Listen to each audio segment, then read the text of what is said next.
ask questions, not to worry, they'll be available offline, but let's see how it goes. So first of all, it's my pleasure to request Shri Raghavan Ramanujam to kindly come over here. So put your hands together for the Director and CEO of Outwear and Denim Division.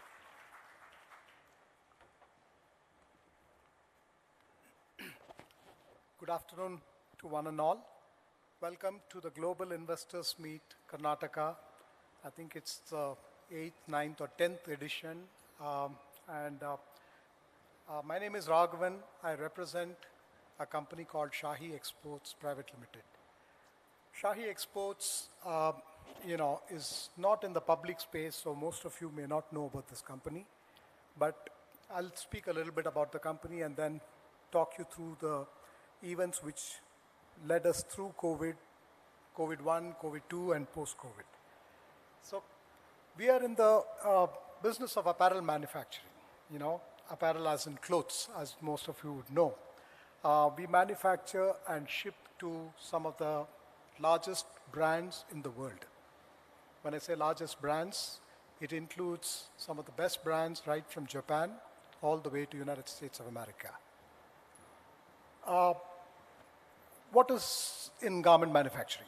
You all have heard about software, IT, and Karnataka is known for several other things, but who is this company, Shahi? Have never heard about this. Well, we started 40 years back as a garage startup in Okla in Delhi, and then we moved to Karnataka about 25 years back. We set up our first factory with about 250 workers in the year 1980 or about that time. Today, Shahi is one of the largest apparel manufacturers and exporters in the country. And Karnataka is our home for over 100,000 employees. Thank you. We employ in all about 125,000 people, mostly women, and women from the lowest strata of society. When I say that, I don't say it with any kind of, I say it with humility because these people are the ones who are actually not just supporting India and putting India in the global map, but also supporting families, children, and society, and I'll talk about that in a little while. So, 125,000 workers, making brands, shipping to some of the leading brands in the world. We do have a challenge to manage such a large workforce, people who have very little education or no education at all. In 40 years, we have done, we've grown from strength to strength, and today, like I said, we have become the largest in the country. 2020 March, I think most of you would like to wipe it out of your calendar. Unfortunately, this is one of the darkest months, if not the darkest year in my lifetime, and so is this for many people. COVID-19, as I called it, became a global pandemic, officially became a global pandemic. There was confusion all around us, black days, no clarity of thought. Suddenly everything was closing up. The whole world shut down. And when the whole world shut down, everybody starts to panic. I'm sure most of you panicked as well. But I think we thank, to start with the resilience of our government of India, and then followed by government of Karnataka. Clarity started to emerge over the next few days. We were not sure what to do because we had to shut our factories overnight. We do have a lot of migrant workers. So that's something I didn't mention earlier. We have close to about 30,000 migrant workers from across the country. Now, these migrant workers leave their family, come to work with us. They've been housed in hostels. They cook their own food. We provided them with jobs and security of the job and so on and so forth. But when suddenly everything had to be shut in 2020, there was utter confusion all around us. Most of all for the people who were not close to their families. I think most of you saw what happened in national television about the condition of the migrant workers trying to get back home.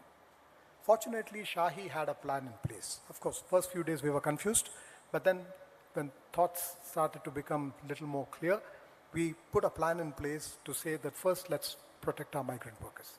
So we started by providing them with ration, providing them with some sort of activity to keep them active, most of all to make sure that they had the presence of mind and peace of mind to not be worried about their family and so on and so forth.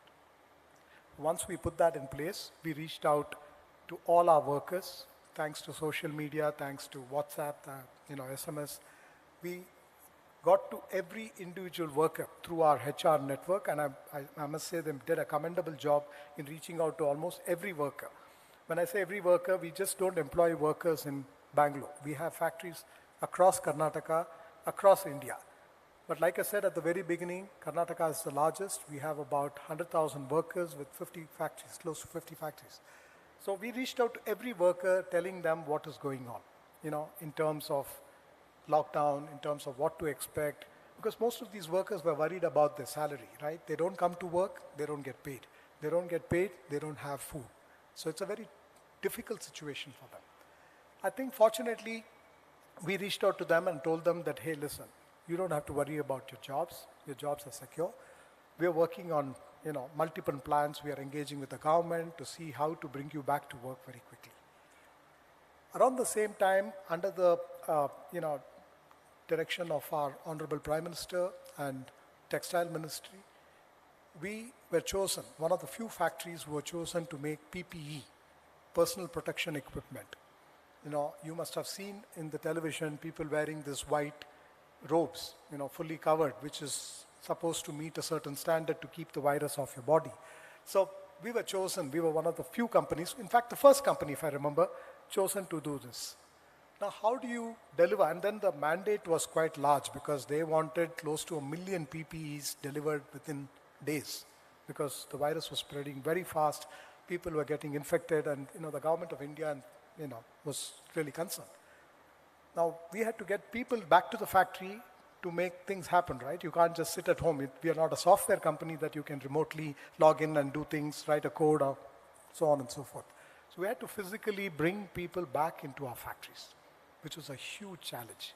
First of all, the social challenge of convincing them that you are safe, because their families wouldn't let them go to work because of the fear of the virus. Then we had to reach out to them. Of course, we got the support of the government to give us special passes, to reach out to these people. And so we reached out to them and made sure that we could bring a sizable workforce back into our factories to make PPE. And today, we are very, very proud because we were one of the early contributors to the PPE, which was mandated by the government of India. And in many ways, I think we contributed to the society at large because, every country in the world was struggling with PPE. And most of these PPE sets were made in China, not in India. So we had to step up to the challenge, and we did that very, very quickly. That's, I would say, in many ways, brought our workers back, brought the confidence back. And one by one, they started to get back to work. We didn't obviously open all the 50 factories, but wherever we could work, we delivered. And very soon, we reached about 10 to 15,000 PPE sets per day. And that went up to 20,000 sets. In all, we delivered close to 1 million sets. And I think that really changed the, game for India because very soon, other manufacturers took cue from us and they were able to deliver quite a few PPE sets to the government of India. Post this, I think, so we went through whole of April in lockdown, doing PPE sets, trying to connect with our customers. But like they say, when there is a need, the human mind starts to think. So we started to think as to how do we engage with our workers, how do we get back to business.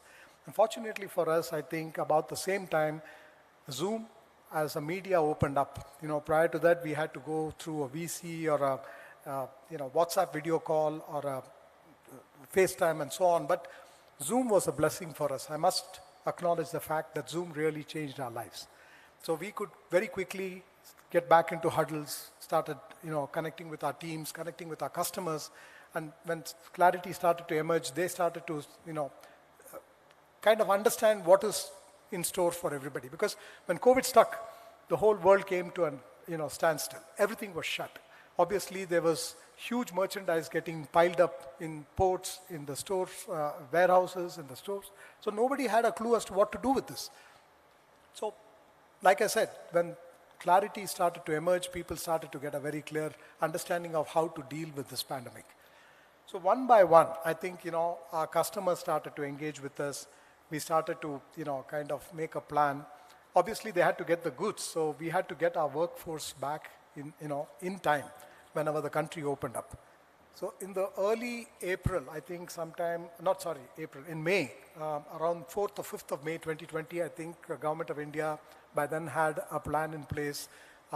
Some of the early vaccination, news came out and people started to become a little more confident. Social distancing was already a done thing. So we had a very clear game plan as to how to handle these workers returning back to work, how to keep them safe. And I think what we found out was that more than we urban dwellers, these workers who come from remotest places in the country are far more resilient, both in terms of health and mental well-being. Most of these workers came back without the fear. In fact, my staff didn't come back to work, but my workers were completely back at work. When we announced on 5th of May that we are opening up our factories, almost all of our workers were back at work. And to our surprise, we found that most of them were healthy, once they started working. So we kind of, started to engage with them to understand what is really keeping them so healthy and fit. Of course, they had the masks in place, social distancing. But we also found out that they had a very simple living, right? Their lifestyle was very, very simple. And hence, they could, go through all this and make sure that they could bring us right back into the game. And after that, I would say it's history because we've had a fantastic 2021 and 2022, and life is moving forward. I would like to share much more, but I think we need to appreciate the spirit of the time, and thank you very much for listening to my story. Yeah?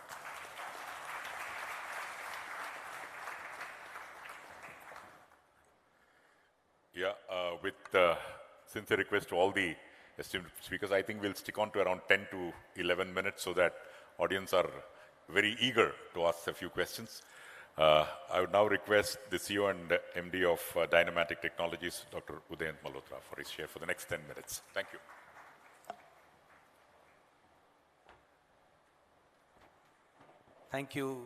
Thank you very much, and that was very encouraging and special. 130,000 employees. Only in Karnataka could you have had that resilience. May I request for my slides to come up, please? So, while they come, oops, okay. So that's the company I represent. It's called Dynamatic Technologies Limited. We're a aerospace and defense manufacturer. We produce products for the Indian military and also for global majors. So this was a particularly difficult business to manage through this period because you see, you're down in India, you're surrounded by all our major institutions.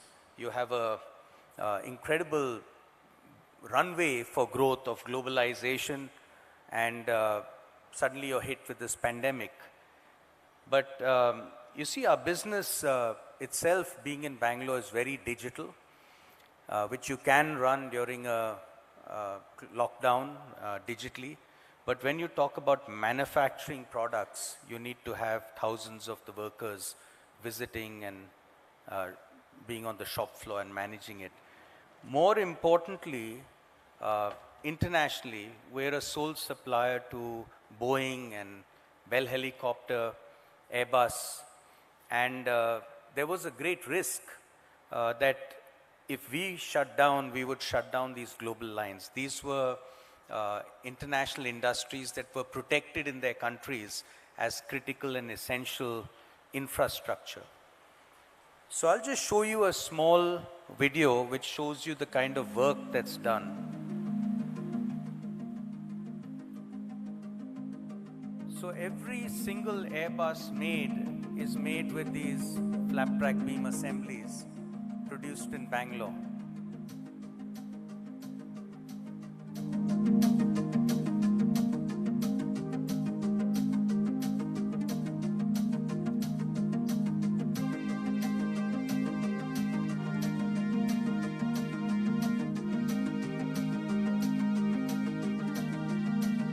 every Chinook.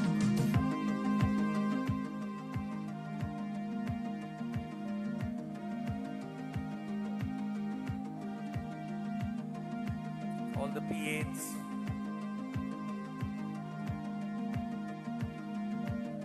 The F-15s.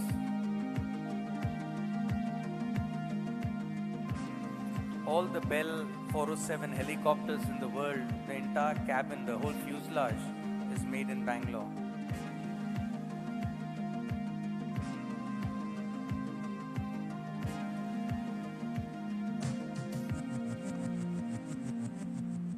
So with that, if we had shut down, we would have actually devastated these industries and we would have caused lasting damage to the Make in India campaign and brand.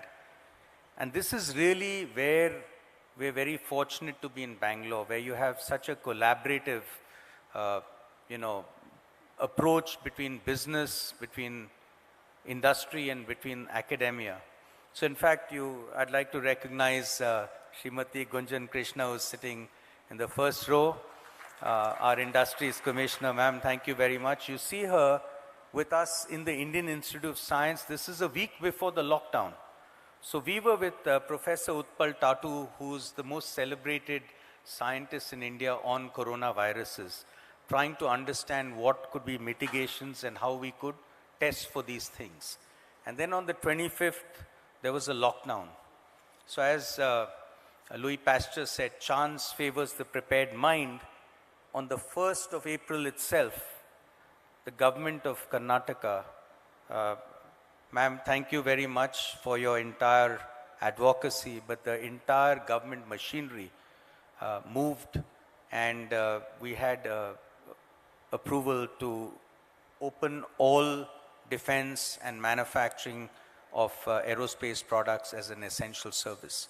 And that meant the entire industry, not just one company, but something like 350 companies.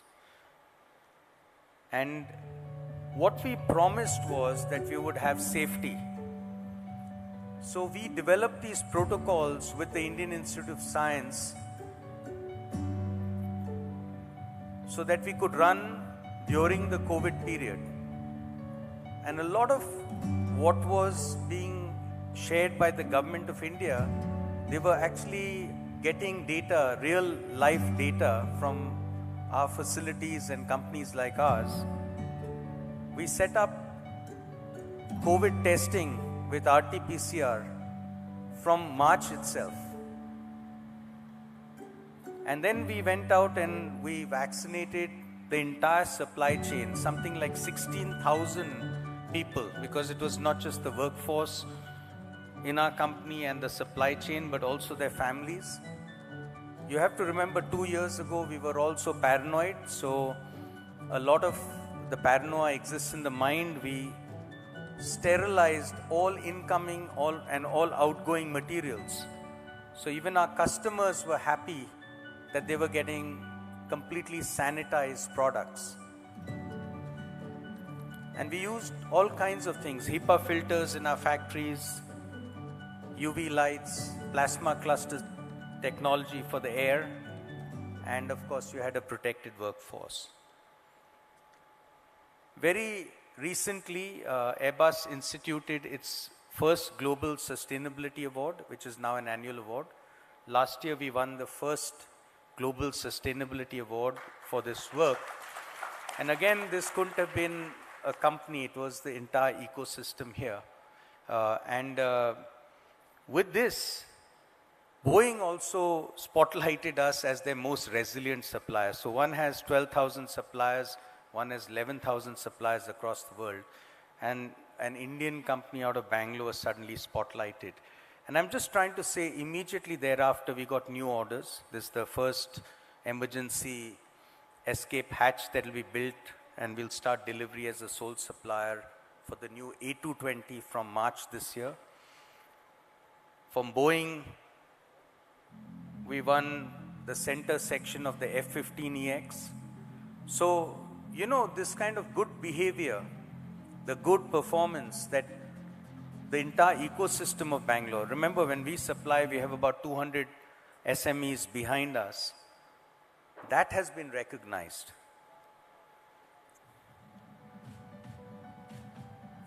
Going forward for sustainability, what's really important is the ecosystem of workforce. So we adopted the ITI Devanali. We work with 55 Gram Sabhas in North Bangalore, and we get the children of artisans, karigars from these villages. They are landless, highly skilled youngsters. They're not the rich farmers who've made a lot of money because their land values have gone up, but they're trained and they become aerospace workers, and they're the highest paid blue-collar workers in the state. So this really brings a workforce from our rural hinterland into the global workforce. And I'd just like to close with this slide. Let me go back. We had just one thing. This is the state, the resilient state, and we're very proud to be here. Thank you very much.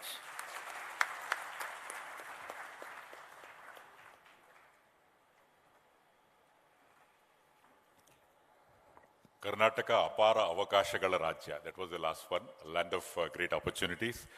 Thank you very much, Dr. Udayant Malhoutra, for that highly impressive presentation. Thank you, sir. And we have Shri Nithin Kamath, founder and CEO of Zerodha, for his next 10 minutes. Yeah, thanks for having me here. Thankfully I didn't make a presentation. I couldn't have beaten your presentation. That was an amazing presentation. Thanks. And to be very honest, as Zerodha, we've been very lucky that we are building a digital business. So being resilient was a lot easier than both Shahi and Dynamatics. So I'll quickly start off setting some context to our business. I've been born, brought up in Karnataka. So when we first started Zerodha, everyone said, you're a stockbroker, you should be in Bombay and not in Bangalore, right? And so this was 2010. Today, I think, Bangalore should have its own Dalal Street because, thanks to us, we've had, we have this whole new generation of stockbrokers in Bangalore. If you were to look at Indian stock market by exchange turnover, I think Bangalore contributes more than Bombay now, so, yeah.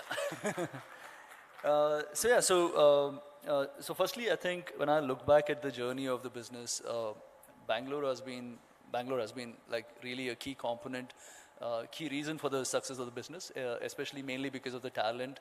One of the things that has worked very well for the business is that our attritions have been very low. Of course, in the noise of the startup ecosystem, it's with all this hiring, firing noises, it's very easy to get carried away to think that all businesses are like that. It isn't. Our tech team, two people have left our tech team in the last 7 years. In the core team at Zerodha, out of the top 100, 150 people, maybe we've lost 4 or 5 people in the last 12 years, right? So culturally, I think Bangalore is like an amazing place to find good talent who can stick around, kind of grunt it out with you of sorts, right? So for us, we've grown as a business leveraging the ecosystem, right? As in, when we started in 2010, the National Stock Exchange has launched a free trading platform. So we built our business really on top of that when we started, right? Because, when we started, there was no tech. Tech at Zerodha only started in 2013 when Kailash joined us.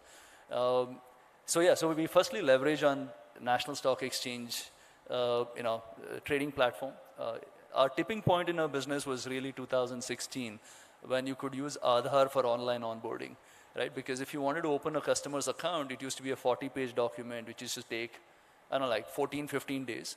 2016, what happened, thanks to the government, allowing for Aadhaar to be used for onboarding, something that used to take 15 days became like sub 15 minutes, right? So it suddenly opened the floodgates, right? As in for tech-only businesses like ours, the biggest dropping point was opening a customer's account, right? So we were at 70,000 customers in 2016 when Aadhaar onboarding started. So it took us like 6.5 years to get to 70,000 customers. We are at almost like 1.1 crore customers today. So, we got, like the remaining I don't know what, 1 crore plus customers in the next 6 years, right? As in, it was completely enabled on platform, on top of the India stack. The second important piece of India stack was UPI, right? Because digital payments has powered many, has created so many businesses, including us. For us, the tipping point with UPI was when you could use UPI for IPO, right? Because until 2019, if you wanted to apply for an IPO, you had to do it only through a bank account, through like an ASBA form, as they called it.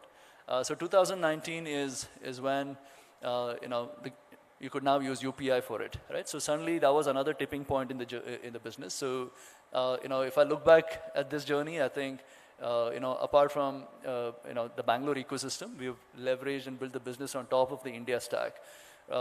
The other thing I think, we've done well is in 2016, we started a fintech fund incubator. So we said we're going to we're going to partner startups to build niche capital market ecosystems, niche capital market platforms.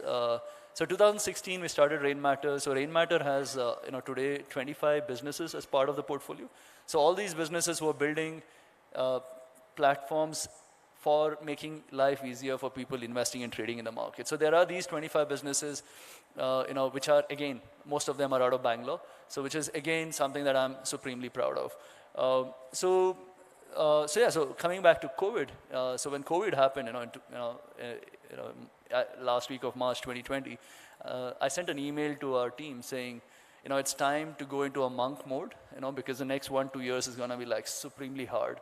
And I had like a bunch of predictions, and I have never been that wrong in my life because, every single prediction I had made in that was completely proved wrong. Because when COVID happened, we were at 2 million customers. Suddenly what happened with COVID was people had stopped spending money because you couldn't go out, so you had more money with you. People had more time on their hands because you're locked down. And stock market started doing well, right? So these were all three potent combination. And suddenly, a whole generation of people who had never looked at capital markets suddenly said, I want to save, invest in the stock markets. So the markets in India expanded significantly over the last 2 years. So like I said, we have grown 4x, 5x, from the day I sent that email where I said, we're going to go into like a really tough patch as a business. Now, how did we, like I said, for us, the resiliency, it wasn't really as hard as the other companies for sure, right? Because we were a lean business, we are a 1,100, 1,200 member team. So, there wasn't the logistics of worrying about what's happening to 100,000 people. So it wasn't that tough. We're an online business, everything happens digitally. I think some things that we had done right pre-COVID that worked very well for us was we were completely digital in terms of we are leveraging technology not just in the front end, in terms of dealing with the customers, but even at the back end. Just to give you an example, we went from 2 million customers to 11 million customers without adding any people on the team. We were at 1,100 people when we were at 2 million customers. We are at 1,100 people with like 11 million customers, right? And we have done the transition while upping the customer ratings. Like how we track for customer ratings. Our customer ratings have only gone up. So what COVID got us to do was, just focus more on how do you leverage technology to make life easier for people, right? As in not just your customer, but also internally, right? So, we started working significantly more on automating our processes. So if customers have query, how do you answer it automatically without him coming to us? I think one thing that we've done very well as a business is we kept it very simple. Think of us as a restaurant that sells only idli, right? If you're selling only idlis, it's a lot easier to run that business than, if you sell idli, masala dosa, wangi bhat, puliyogre, whatever, right? Because then you have to worry about the logistics that goes behind it, right? So we have one deal for all our customers. So all our 11 million customers get exactly the same thing. So which has meant that, it has given us almost like an operating leverage in terms of how we run our support processes of sorts. In terms of technology, we are completely free and open source. So what it has meant for us is that while scaling up, when the sudden rush of new business happened after COVID, we didn't have to spend too much money. So our margins as a business didn't really get squeezed because new people came into the business. So it's generally, for us as being resilient has been, especially after hearing the first two stories, has been a lot more easier. But I think one thing that we have done well is to keep the business simple, keep it not complicated, because when you run a business, it's very easy to get carried away and try to cater to every customer of yours by offering a specialized deal for that customer, right? And then in turn complicate the business. And if you complicate the business, then it becomes harder to support it, right? In terms of resiliency, I think that is something that we did well. But one silver lining in all of this COVID was, one of the things that internally we have been talking about as a business is how concentration of wealth is becoming a problem in this country or across the world actually. And then how it's important to kind of move economies outside the metros, right? Because today all the wealth is concentrated, say, in Bangalore or London or New York or Delhi, whatever, right? You need to be able to grow inclusively as a country. That means, your small towns and villages also have to, have economies of it.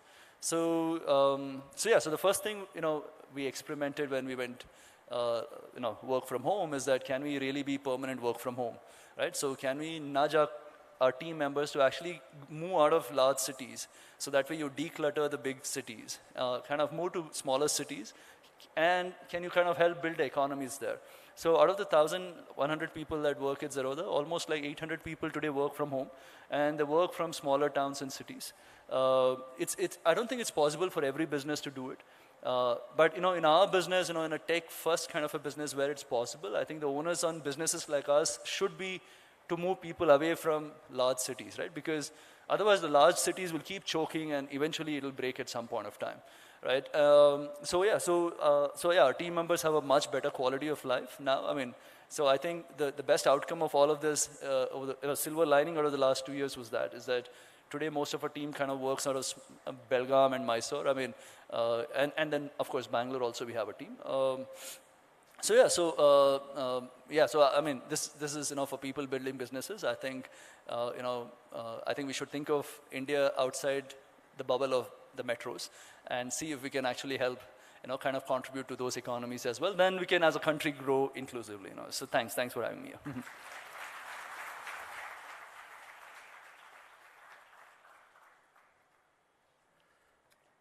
Well, indeed, the government of Karnataka is already doing that, and Global Investors Meet has been a great platform for the government of Karnataka to take business outside Bengaluru. Thank you, sir, for your presentation. And now we move on to Shri Santhosh Kumar, the MD of Texas Instruments. Good afternoon to all of you. Wonderful presentation, Nithin. It's really hard to catch up with your story of 70% of your people working from home. We work in our labs. It's very, very hard for us. It's also very hard for us to catch up with the level of attrition that has been maintained, right? We believe we are doing much better than the industry, but the numbers that is actually blown me away, right? We've been here for last 37 years, and we have seen Bangalore change, and we have been so much excited with this change. And the impact that Bangalore has had on TI and impact TI has on Bangalore is both very mutually rewarding and extremely exciting. Talking about resilience, right? We are actually operating in a very, very dynamic environment, right? I'll just quickly throw some numbers for us to be on the same page. We have 7.3 billion people growing at the rate of 1.2% in this world. World GDP sitting at 75 trillion is growing 2 to 3% on an average. Forget about what's happening in the last couple of years, but otherwise growing really nice. And if you just look at it, the semiconductor volumes are actually going at 8%, right? That's a huge opportunity when you really look at it, that things are actually going well. For every person that we have on this planet, somewhere 150 semiconductor devices are manufactured, created, and sold and consumed every year. That's the volume of the opportunity that you're actually talking. The way that this market is extremely competitive, we actually see not just companies competing for market share, we do see governments competing for fair share and really a dominant position in the market.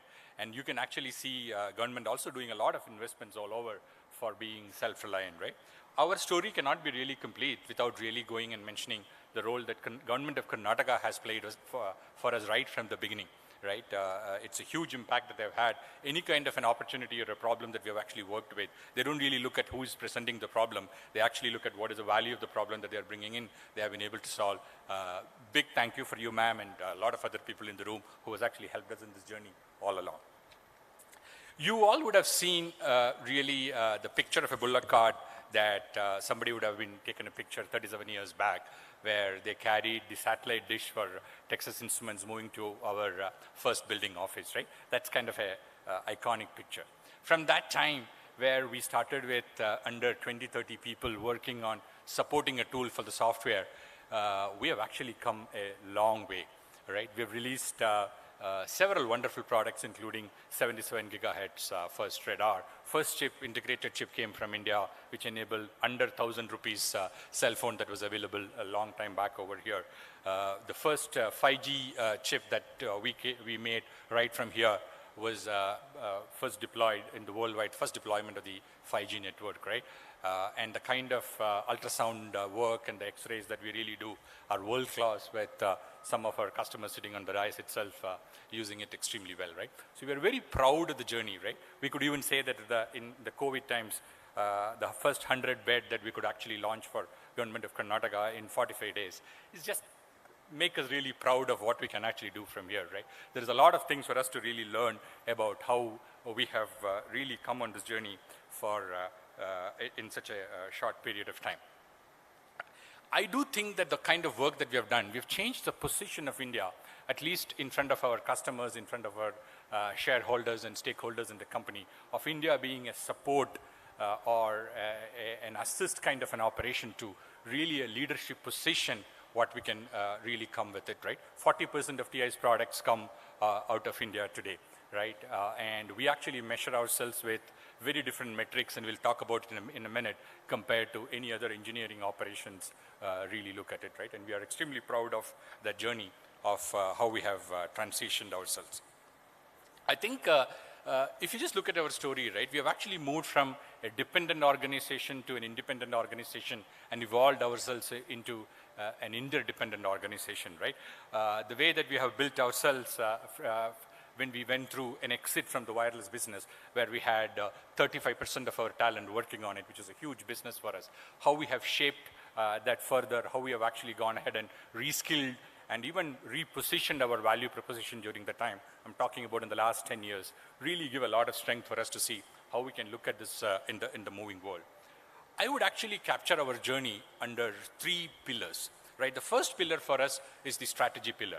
TI never came to India for cost arbitrage. That was never the play that we really had. We came here for talent. We came here to see that we can build a really valuable position for our products and talent over time. And we have actually established that fairly well quickly on how we can actually do that time. We always go back and make sure that we are stronger before we make bigger. We don't really go to our customers and look at what is the dollar impact that we really have with them. We actually look at it on what is the value that we are able to provide for them. That is far more important for us to go really provide our value, right? It is also important for ourselves to really look at the depth of the relationship that we really have with our customers, right? Our employees, how deep that we really go with our customers, how much we can actually create products, right?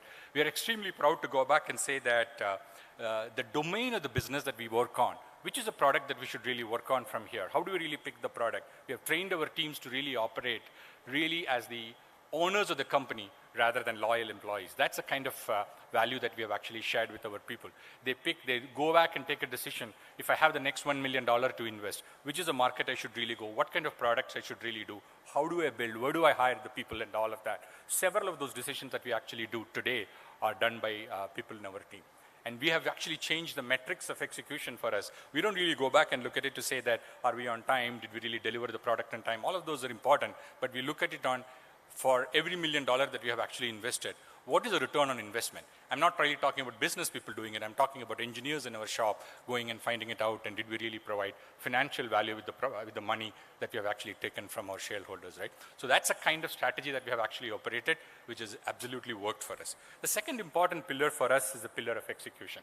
That is most important, and I would actually focus, the key word there is the focus, right? We are not really trying to do a lot of things. We are number one in the world for analog, for the semiconductor chips that we do, and we have a strong position in digital. But we actually go back and focus the kind of talent that we hire. How do you really go bring in? We have 75% of our people coming directly from the campuses. Hundreds of people get trained in our offices, working as the new college grads coming in as interns and working with us. And we are extremely happy with the kind of talent that we can get from, not alone from Bangalore, but across India.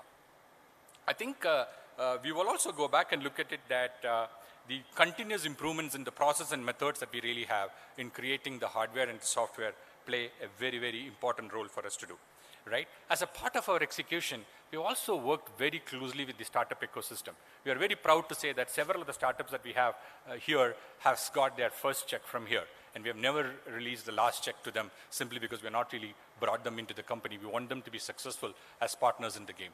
We have established tens of years back how we can actually go work and share the fortunes that we make, right? Rather than giving them a check on NRE, we have actually gone back and said, let's co-create the business and really share the profits that we have in the businesses with them. We are extremely proud to do that. We have actually co-created products with our customers and established a great value proposition over here. We're very happy to go back and share that several of the customers who have actually come here later into India had their first meeting in TI office to decide whether they should really come to India, should they really be coming to Bangalore, and what else that we have to do, right? So those are interesting things for us to look at it on how we have actually grown over time. The most important, I would say, the powerful pillar for us, other than the execution, is really the fact of what is the purpose for us that we really operate, right? That's a very important pillar for us. We just look at this world that, look, there are 7.3 billion people. We put them in a pyramid. We go back and look at our products to see. If you look at it in the bottom half of the pyramid, for the work that we try to do, how do we ensure that these products are actually touching and changing the lives of the people in the bottom half of the pyramid? That's a very, very important metric that we look at it, right? It actually challenges for the products that we create. Are we creating these products to make it affordable? We genuinely believe that electronics and semiconductors can change absolutely the quality of life of our people. It can happen that it can change the quality of the life of the people only if you make it affordable. To make really things affordable is absolutely extremely challenging, most innovative, and extremely rewarding to people, right? So once we are able to connect the dot that why this product that we are actually creating will actually make the life change for the bottom half of the pyramid, the whole equation that I'm talking about, the strategy piece of it or the execution pieces of it, our employees can actually see how they connect together and how can they truly really create the value. By looking at it for the next few years, I think this is absolutely the best time for electronics. Some of the earlier statistics tell us that there are huge things that we can actually do with the kind of work that we are trying to do over here. But the most important thing for us when we really look at it at this point of time is that, right, how are we going to leverage these opportunities and grow ourselves to the true potential of what we can actually do in Bangalore and India? We have lots of things for us to do and we can actually work together. To me, I believe this is a great opportunity. By being over here for several decades earlier, I also believe it's our responsibility to spearhead several of these actions that happen in Bangalore because several of the companies are actually in Bangalore and we can make a significant difference to the world ecosystem of semiconductor and electronics by operating from Bangalore. Thank you. Thank you for your time.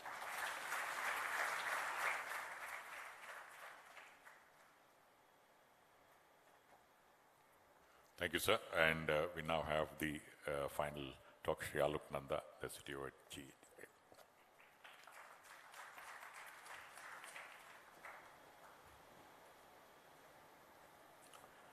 I don't know about all of you, but I feel truly inspired listening to all the stories. So let's give everybody a big round of applause. I know all of us have made some great stories, but this city has contributed to all of them. So really proud to be a citizen of Bangalore for last 22 years working for our GE India Technology Center. You know, GE has been in India for last 120 years. And the first hydroelectric plant that was built by anywhere in India was with GE equipment in Shiv Samudram, like 40 kilometers from Bangalore. Next time you visit there, please do visit the exhibition, which is just next to the power plant, and the original equipment is still there. So we've been in India and we've benefited from India as a company tremendously over the last 120 years. And in Karnataka, in Bangalore, our beautiful campus actually makes this city even more beautiful. And it's been there for last 22 years, and I've been proudly working in that campus for last 22 years. The stories, I have a couple of stories for you today that I will be sharing were created in this center. And hopefully they give you one or two takeaways at the end which help you in your resilience journey. And that was the objective for me to share these stories today.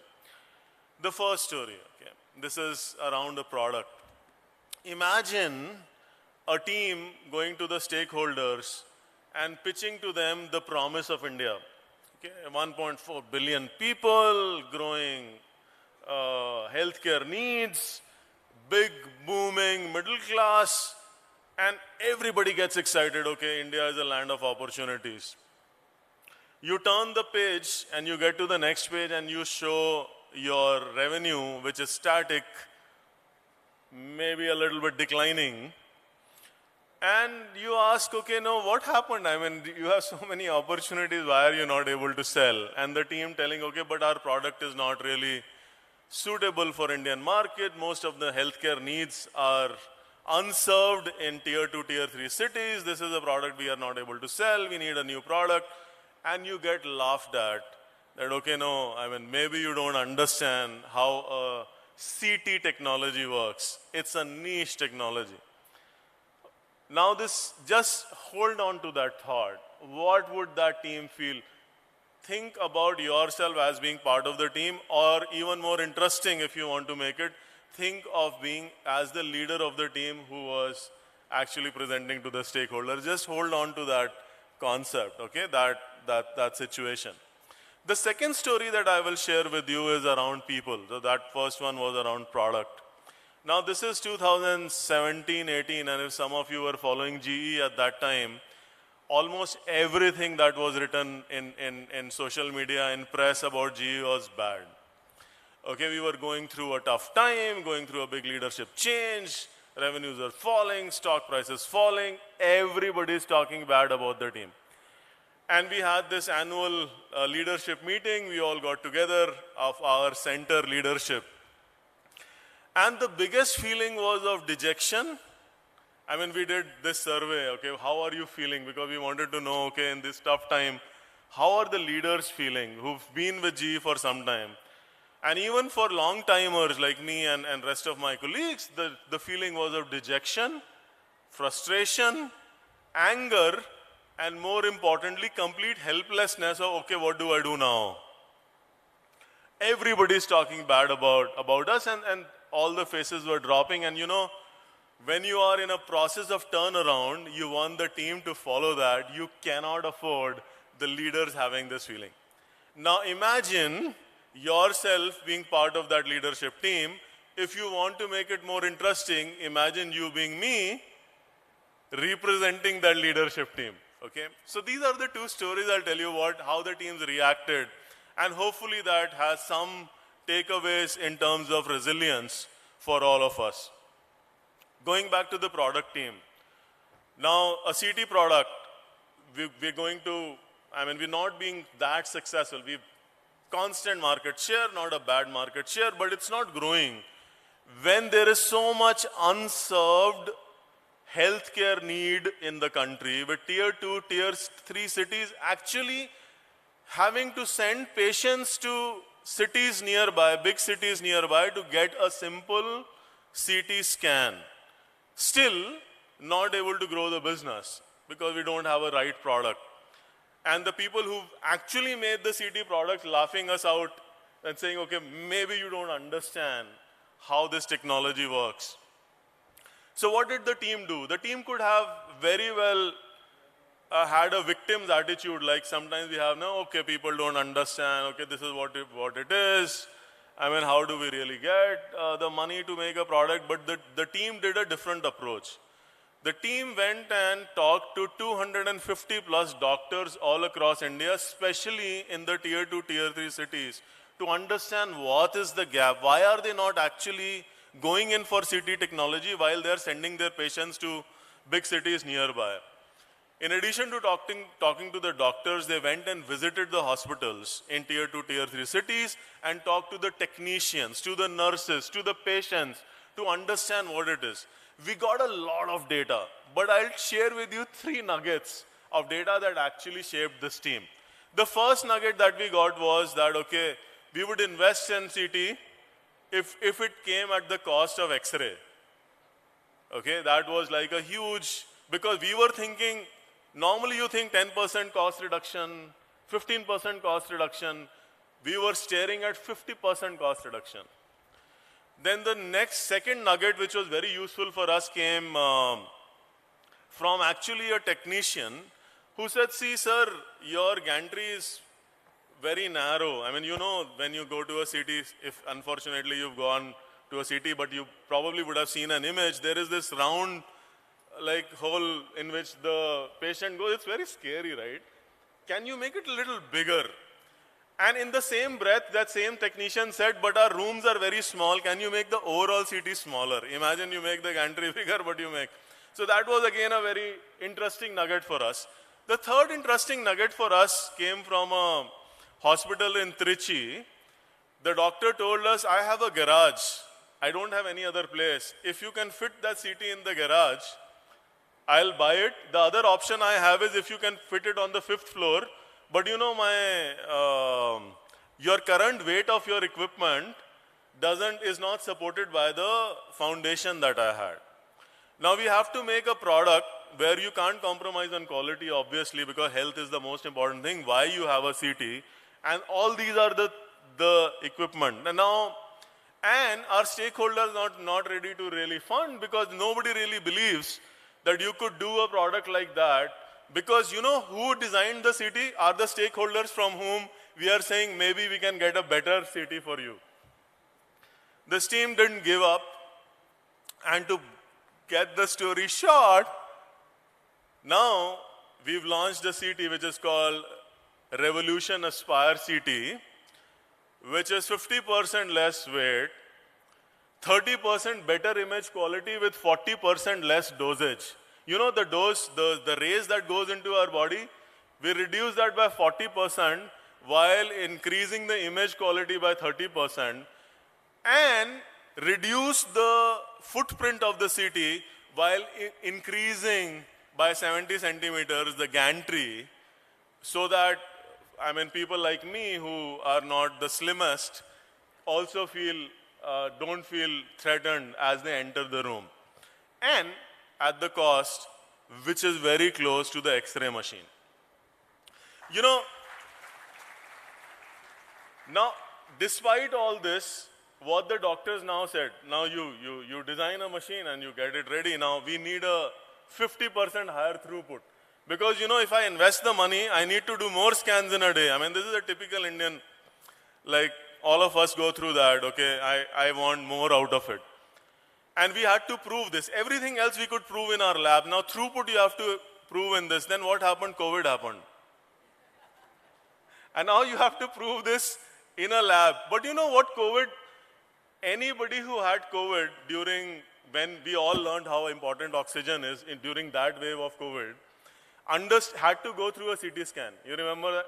On the 4th or the 5th day, the doctor would send every COVID patient for a CT scan. So rather than thinking of COVID as a problem, this team thought, oh wow, everybody wants to do, everybody who's had COVID, we had 4 lakh COVID patients every day. Now this team went to a hospital in a COVID invested environment and tested this for throughput and proved not 50% but beyond 50% throughput for the doctors. And you know what?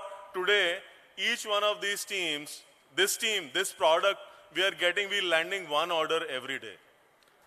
So that's something that I'm like really, really proud. That is resilience. Okay, now everything is stacked against you, but you're getting to a solution by not behaving like a victim, but behaving like an owner. More importantly, this product is made in India, in Bangalore. More importantly, equally importantly, the last plant that we set up in Bangalore, which contributes to this product, is all women plant. So, you know, that's resilience for me. Now the second story, now my story. Okay, now I mean, we are having this session, my leadership is there, everybody is dejected, every social media site that you open is talking bad about your company. What do you do? What do you do? What can you control? Now people are in anger. No, our communication team is not doing a great job. We should do more. What can you do? I mean, if you attack a troll, what happens? More trolling.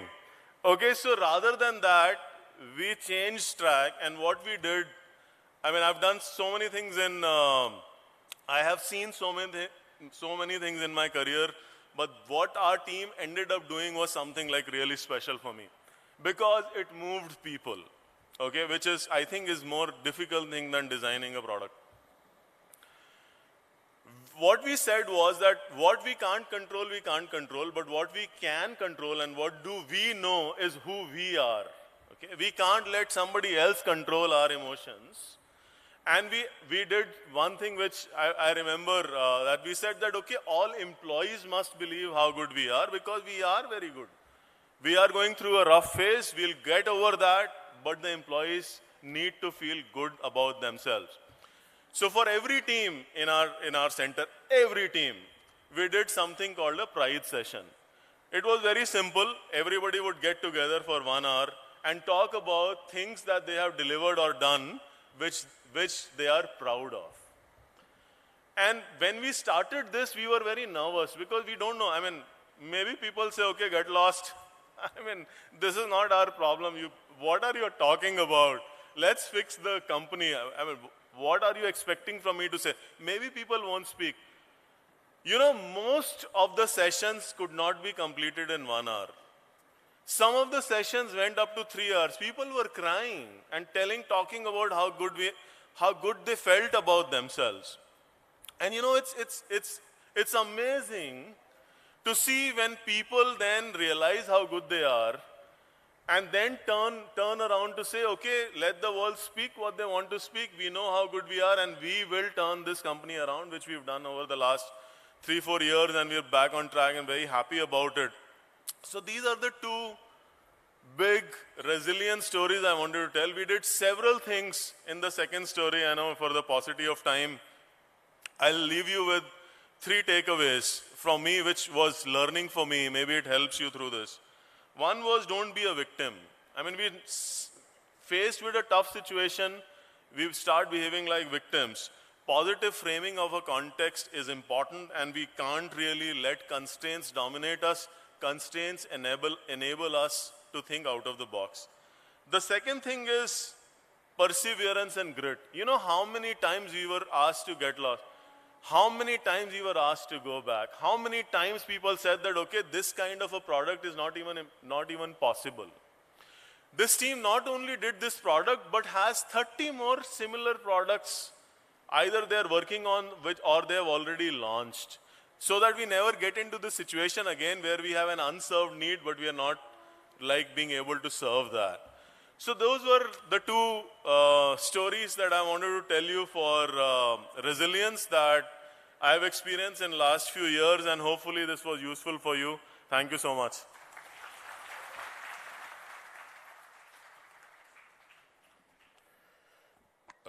Thank you very much, Alok. As promised, we'll have 2 or 3 questions. It will be 3 questions if you straight away ask the question. It will be 2 questions if you also start telling stories. So it all depends on all of you. If you directly ask questions, we can have more questions. Yeah, the mic will come to you, and to whom you have to ask the question, you can always refer. Yeah, yes. Hi. It's on, sir. Go ahead. It's on. Hello.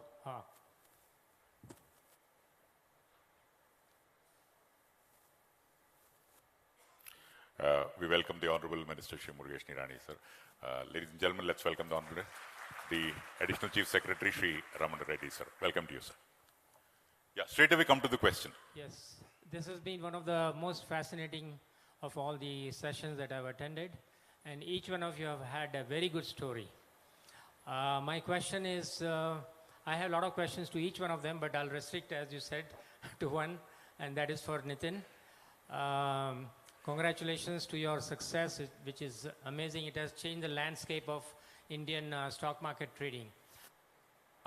As I mentioned to you, there is a big problem of unclaimed wealth of Indian public lying right now. I think it's around 1 to 2 lakh crores with the government. And you also had some thoughts.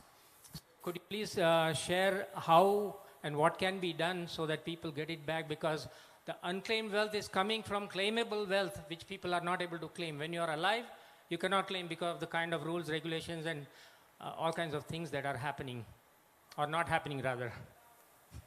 Right. Thanks for that. Yeah, I mean, this is quite a big problem. One of the things that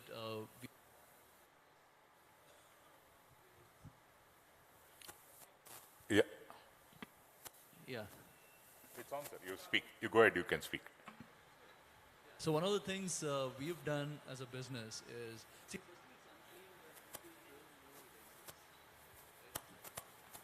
Hello. Yeah. Sorry. Okay. Yeah. No, I mean. You hold it like this. Like this? Yeah. Oh, okay. Like a singer. Yeah, this is what happens, COVID and work from home. So, yeah. So, So sorry. No. Firstly, I think one of the reasons for unclaimed wealth is, I don't know what's the thing. Most men manage wealth in the house, and they tend to be very private about their financial, assets. Right, as in like women don't get to know what's actually the stock holding the man has, right? And so this is a question I've asked a lot of my friends, a lot of family members saying, why don't you want to talk about it? And then I've thought about it, and I'm like, do I want to tell my wife everything that I have? Maybe not, I mean, at least, right? But I want her to know if something were to happen to me, right? So we've created this utility in our platform. So what it does is, if a customer becomes inactive, the regulations require us to re-KYC the customer once in a year. So what we've done is, if a customer doesn't re-KYC in 6 months, we assume that something has happened to him, and we send an alert to the nominee saying, you know what, this person hasn't re-KYC'd, so so there are these assets in his name, and you're the nominee. Right? So that way, while I'm alive, my wife still doesn't get to know what I am holding. But we have covered for a situation when the outcome isn't right. Now, coming to the other problem, which assets is already lying. I mean, my dad actually went through this problem, and I have all the resources in the world, but it took me like a year's time to get my. So what happens is, if you have a bank account mapped to your Demat account, and dividends come to your bank account. Now, if your bank account becomes inactive, and if dividend gets bounced back, the securities actually end up moving to, like this pool account where it moves away from the customer Demat account. And recovering that is quite hard. So I'm part of a bunch of SEBI committees, and this is something that we are bringing up there quite often to saying, you need to make it easier for people to claim that back. But I think the right fix for this is to not allow for that to happen. Right? I mean, how do you avoid that step itself is the thing. I mean, recovering is there are multiple discussions happening around that. Thanks.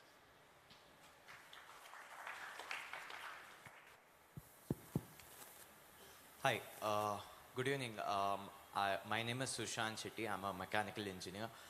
My question is directed to Udayant and Alok. So as a manufacturing company, you guys come up with a lot of problem statements in the company which needs to be resolved, and it needs to be immediately fixed, or else it gives a great loss to the company as a whole. But generally, from the last 2 days of talks which has happened here, what I heard is that when you have a problem, you just go to IITs, IIMs to get those problems solved with technically high minds. But my question is, can't an engineer like me also solve your problem? But what we miss as solution providers is problem statements. And what you miss as,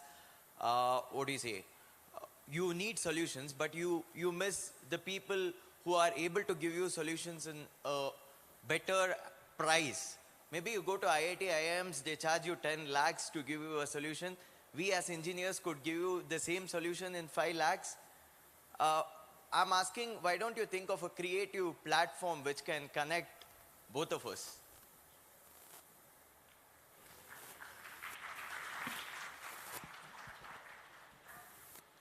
Yeah, great question. You know, in recent times, we've been working with DST exactly to create that platform. It's an open platform. What DST has done, it's called FIRE, F-I-R-E. I forgot the acronym expansion, but you can go and look at it, look up it at Google, and you will see that this platform does exactly what you are asking. What it does is it asks industry, like in this case GE, to submit problems, and anybody who in India can apply for a solution, can give a proposal that this is the solution, and then it's a competitive process. There is a team which looks at which solution looks most feasible and most effective, and that person gets awarded that problem to be solved. 50% of the money comes from Government of India, 50% of the money comes from the industry, and 100% of the money goes to this any individual who wins that. So many such platforms are available. We also have to be a little bit proactive in finding these out, and I'm glad you asked this question, and so that I could provide you some guidance around that. The other thing that you said is that, okay, companies like us go to IITs and IIMs and give them money. Actually, for GE, we go to IITs and many other colleges to get some money. Okay, so these days, I mean, we keep talking about government not investing in R&D, but I can tell you that in last 5 years at least, governments have so many programs where they give money for problems, for solutions, and for skill development. So we partner with professors, not only with IIT IIMs, with many professors around the country. We give proposals for, okay, these are the challenging problems that industry has. Government gives money to solve that problem. Industry gives like 50%, 75%, depending on what that scheme is. And then that problem gets solved. So a lot is available today. We just need to become a little proactive and figure out what it is so that we can participate in this economy of open innovation and get benefited, and the whole society gets benefited. What is in it for the companies is that we get the best solution. It's not that we are going to one person or one professor or one institute. Anybody can compete, and we get the best, and what, like you said, everybody can participate and compete and win.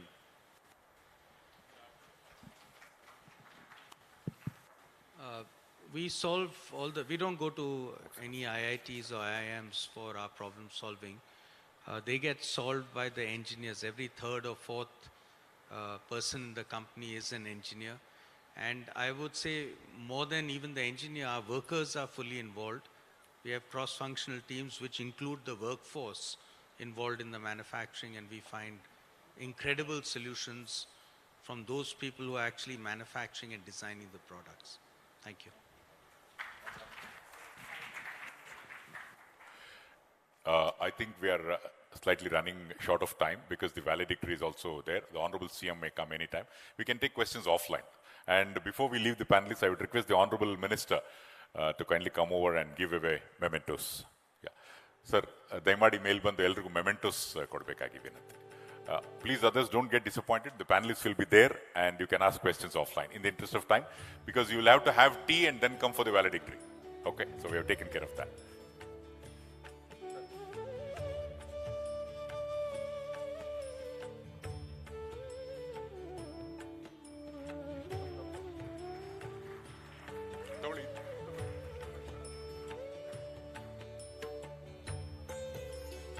So after completing everything, we'll have one photographs in the front.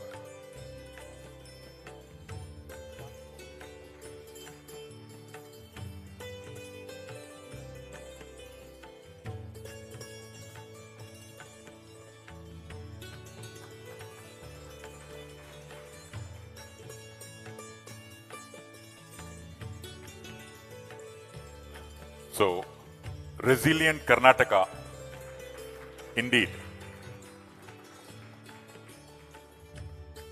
Sir, one more.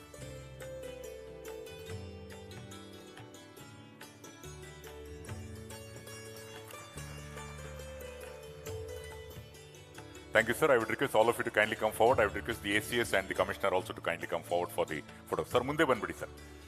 Well, for all of us, there is a message. You can have your tea in 15 minutes after this photograph, because you need to give a huge round of applause for the entire panelists.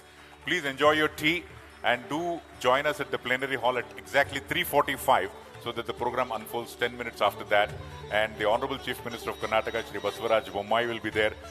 Shri Murugesh Nirani is already here. Other ministers of the Karnataka government will join in. Shri Sunil Kumar, Shri B.C. Patil, Dr. C.N. Ashwath Narayan. We have the Union Minister of State, Shri Bhagwant Kuba, and of course, the Chief Secretary of Karnataka, and also the ACS and the Commissioner will also be there. So, all of you kindly join us for the valedictory. Thank you very much. Namaskara, and all of you do come for the valedictory. Thank you very much.